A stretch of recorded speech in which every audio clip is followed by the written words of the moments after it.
Možná jsem to ještě ani neřekl třeba v žádném streamu, ale já hokej moc nerozumím, což jde samozřejmě určitě z toho poznat.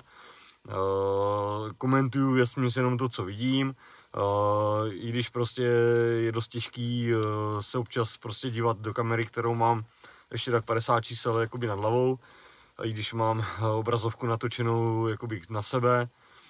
To samé na notebooku, kde je ten obraz 5x7 cm a vidět v tom něco je fakt těžký a ještě přitom jako koukat na LED, stíhat tu kameru mít nasměrovanou tak, abyste i vy něco viděli. Takže prostě občas fakt jako něco přehlédnu. Proto jsem rád, když tam mám sebou na stadionu někoho, kdo tomu rozumí tomu sportu, a takže se občas prostě, když je potřeba, zeptám, co se zrovna stalo a tak dál, ať vám to můžu jakoby předat dál, ale ne vždy to prostě samozřejmě jde. Jsem fanda hokeje, ale prostě ano, nerozumím tomu sportu, takže dělám to jenom tak, jak prostě umím. A znova říkám, pokud to někomu vadí, nikoho nenutím to sledovat. Nikoho, dělejte to všichni prostě tak, jak chcete, ze svých dobrovolností. Nechám to na vás, jsme rádi za každý zhlédnutí, za každý komentář, sdílení, lajkování a tak dál, na každý odběr, ale prostě je to všechno na dobrovolný.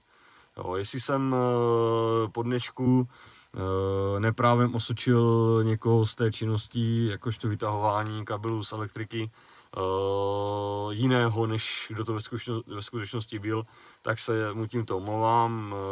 Já si jako tak nějak myslím, kdo to byl, už jsem to zmiňoval ve streamu. To samé, když ještě než jsem se nachystal, když dohráli vlastně Vlci Jaroslavice s Drakama, tak měl jsem tam vytažený stativ, stůl na 6, jsem tam měl ještě zařízení a 3-4 sněhové koule vlastně z ledu, že jo, z drobku, tak mi přistáli kousek vedle prostě hlavy na ty zdi a nějaký brblání dole proběhlo.